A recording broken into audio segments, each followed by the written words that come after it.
Grace and peace, brethren. It is a privilege and honor to share to all of you my personal testimony on how God works in my life during this pandemic.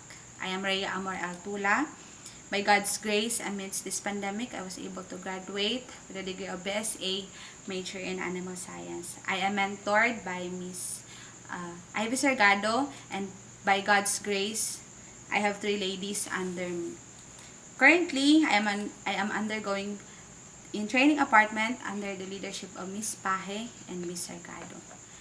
During this pandemic, I have a lot of uncertainties in life. My dreams and even my calling.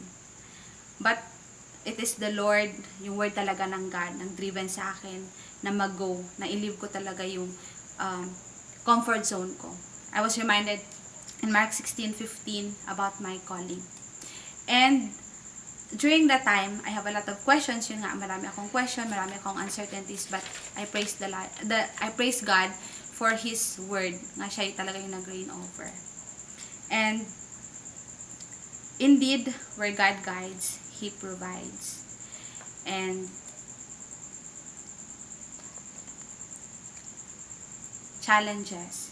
So, during the pandemic, yung challenge talaga, unang challenge na when I step up my faith, yung unang challenge na gibigay ng God sa akin, if meron siyang gibigay na opportunity, the job, which is the PSA enumerator in Sarangani. And at that time, I was already decided na mag-go back. But yung word talaga na nag-stop sa akin. That if I will go back there, famine, death, ang maghintay sa akin doon. And through testing, naging pure yung faith ko sa God. And indeed, in every testing, in every testing that we are encounter, it will become our great testimony.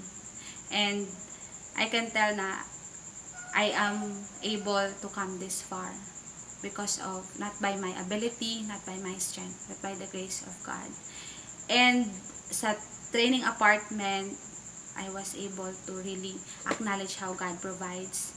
Gibigyan niya ako ng wisdom, and through fundraising, na kaya ko na masustain niya yung mga needs, personal needs ko. And right now, currently since wala akong job, and my current job ngayon is part-time na nag-work sa bahay, sa family Villarreal. And I am proud of it because it is one way of my pinagkukuhanan ko ng